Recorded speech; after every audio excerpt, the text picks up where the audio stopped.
पापा, मैं कल से कॉलेज नहीं जाऊंगी। अब और बर्दाश्त नहीं होता मुझसे। कोयल ने लगभग रोते हुए अपने पिता सुंदर से कहा। क्या हुआ बेटी, बताओ कुछ। यूं रोना बंद करो, बताओ भी। सुंदर ने पूछा।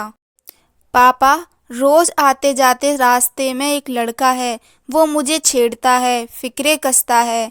उसके साथ दो चार लड़के और भी रहते हैं। मेरा रास्ते चलना मुहाल कर दिया है इन लड़कों ने। कोयल ने आंखों में पानी भरते हुए कहा। कौन कुत्ते हैं? तू अभी चल मेरे साथ, मैं उसकी खाल उधेड़ दूंगा। सुंदर ने ताव खाते हुए कहा।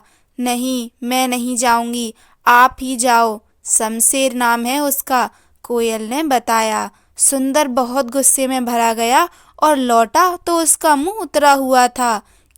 क्या हुआ कोयल के पापा, उसको अच्छे से धमका आए ना? कोयल की माँ ने पूछा। अरे वो तो गुंडे हैं पूरे, 6-7 जने थे। वो तो मरने मारने पर उतारू हो गए और बोले ज्यादा गर्मी दिखाएगा तो कोयल पर तेजाब डाल देंगे। सुंदर ने घबराते हुए कहा। ओ, अब क्या होगा? ये तो बहुत बड़ी बात हो गई। मेरा तो दिल घबरा रहा है। मेरी फूल सी बच्ची कितनी तकलीफ में आ जाएगी। कोयल की माँ बहुत घबरा गई। वो लड़का अपने ननिहाल में रहता है यहाँ। मैंने उसके नाना का घर पता कर लिया है। उससे मिलकर गुहार लगाऊंगा कि अपने नाती को समझाए और वो हमारी कोयल को परेशान करना छोड़ दे। मैं उसके पास जाकर आता हूँ। कहते हुए सुंदर उठ खड़ा हुआ। मैं भी चलती हूँ, मैं भी उससे विनती करूँगी, कोयल की माँ ने कहा। नहीं, मैं ही जाता हूँ, कहकर सुंदर चला गया। जी, वो आपका नाती मेरी बेटी को राह चलते छेड़ता है। उसे समझाइए, यूं मेरी बेटी को ना सताए। उसकी और मेरी इज्जत का सवाल है। मेरी बेटी कहती है कि वो अब कॉलेज नहीं जाएगी। सुंदर ने गिड़गिड़ाते हुए शमशेर के नाना से कहा। सुषमा, याद है क्या तुमको? उस बुजुर्ग ने कहा। सुषमा, ओ, सुंदर ने बैठे हुए दिल से कहा।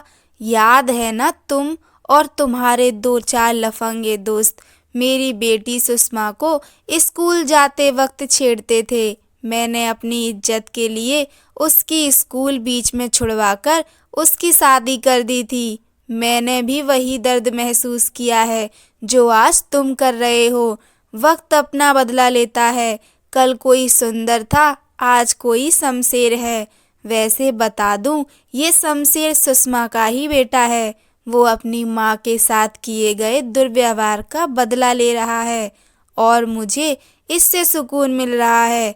चले जाओ यहाँ से, इससे पहले कि शमशेर आकर तुम्हारे साथ हाथापाई करे। उस बुजुर्ग ने सुंदर को अपने शब्दों के साथ जैसे जोर से जमीन पर लापटका हो। सुंदर ने एक दो मोहल्ले वालों से मदद के लिए कहा। सबने उसे यही कहा, भाई अपने कर्म भूल गया क्या? मोहल्ले की लड़कियों को कितना सताया है तूने। अब खुद पर आई है तो मदद मांग रहा है। कोई मदद नहीं करेगा। कौन गुंडों के मुंह लगे। सुंदर बिल्कुल टूटा हुआ घर आ गया। क्या कहा उस आदमी ने? कोयल की माँ ने पूछा। कोयल भी वहीं बैठी थी। अरे, वो बुड्ढा तो बहुत अकड़ू है। बोला, मैं क्या करूं? जवान लड़के घर वालों की बात कहाँ मानते हैं। सुनो, क्यों ना हम पुलिस में शिकायत दर्ज करवा दें? सुंदर ने हिम्मत दिखाते हुए कहा। पापा, पुलिस में शिकायत दर्ज की तो वो गुस्से में आकर मुझ पर तेजाब बेजाब ना फेंक दे। अखबार में बहुत पढ़ने को मिलता है और पुलिस भी उनको क्या सजा दिलवा पाएगी। साल 6 महीने से ज्यादा तो सजा होगी नहीं उन्हें। कोयल ने आशंका जताई। अब मैं क्या करूं बेटा? कहाँ जाऊं? किससे मदद मांगूं?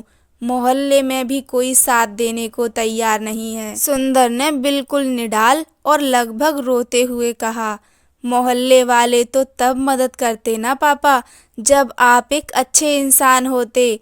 पूरे मोहल्ले की लड़कियों को आपने अपने 2-4 लफंगे दोस्तों के साथ मिलकर परेशान किया है। अब कहाँ हैं वो आपके लफंगे दोस्त?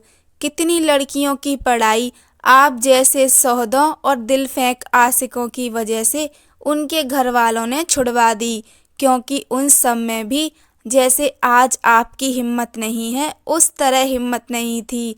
जानते हो, वो जो शमशेर है ना, उसकी माँ का नाम सुषमा है। वो पढ़ लिख कर एक टीचर बनना चाहती थी। उसकी पढ़ाई आपके कारण छूट गई, उसकी जल्दी शादी करवा दी गई। वो तो उसका पति अच्छा था जिसने उसे पढ़ाया, और वो मेरे कॉलेज में अब प्रोफेसर हैं। और ये शमशेर मुझे कोई छेड़ता वेड़ता नहीं है। उसकी माँ ने उसे महिलाओं का सम्मान करना सिखाया है। वो तो मुझे आपकी करतूतों का पता चला, तब मैंने शमशेर और उसकी माँ के साथ मिलकर आपको सबक सिखाने के लिए ड्रामा किया है। पापा, आप जो दूसरों के साथ करते हैं ना, वो आपको भी कभी देखना पड़ सकता है। इसलिए किसी को सताना नहीं चाहिए। आपने वो कहावत तो सुनी होगी ना, मत सता लड़की को, पाप होगा। तू भी किसी दिन किसी लड़की का बाप होगा। कोयल ने हिकारत भरी नजरों से सुंदर से कहा।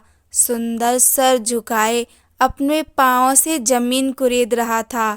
आप अपने किए गए अपराध का प्रायश्चित कर सकते हैं। आप लोगों को समर्थन में लीजिए और एक अपना ग्रुप बनाइए जो मोहल्ले की लड़कियों को छेड़ने वालों को सबक सिखा सके।